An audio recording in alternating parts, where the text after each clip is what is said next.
The Triumph Bonneville has always been unassailably cool, but the problem, at least for me, is that the Bonne's performance never really lived up to my expectations.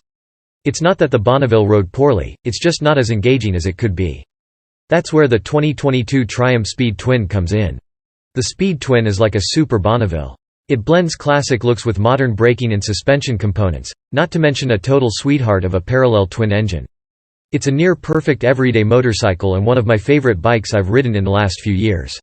The heart of the Speed Twin is a 1,200cc parallel twin-cylinder engine that produces 99 horsepower at 7,250 revolutions per minute and 83 pound-feet of torque at 4,250 revolutions per minute.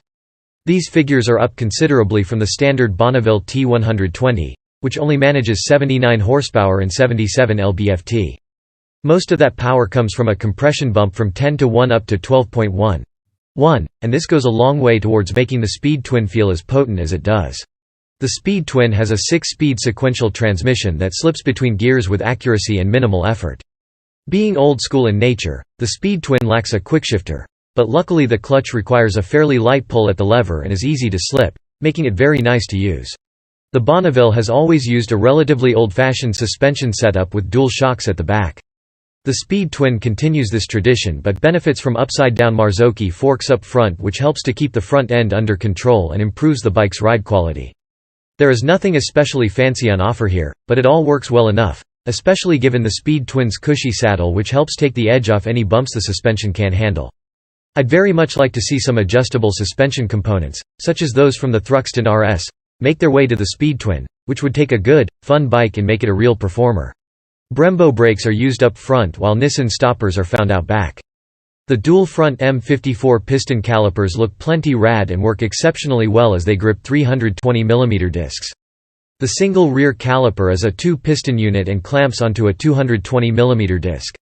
Anti-lock brakes are standard, but not lean sensitive.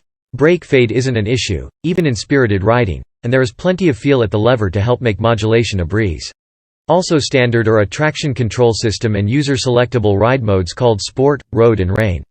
On dry Southern California roads, Sport is refined enough to use all the time, but I can see using Road to help tame an over-eager right wrist or to try and save some gas. As is the theme with the rest of the bike, nothing here feels like space-age tech, but it all works well as a whole. Another reason for the Bonneville family's continued success is its accessibility. The motorcycles are sized such that they will be super comfortable and confidence-inspiring for all but the biggest and smallest of riders. The Speed Twin features a 31-inch seat height, though given how cushy the seat is, it's probably a little shorter in practical use. It also isn't crazy heavy at 476 pounds with all fluids, and it carries that weight well, meaning it doesn't feel cumbersome when you're moving around at low speeds. The ergonomic benefits conferred by the upright, wide handlebars are noticeable as well, particularly when compared to something more aggressive like those found on Triumph's Thruxton RS. Bottom line, this is a comfortable motorcycle. The idea of the otherwise pedestrian parts coming together to form a truly enjoyable motorcycle is sort of Triumph's bread and butter. This was true of the first new Bonnevilles way back in 2000 and it's still true now.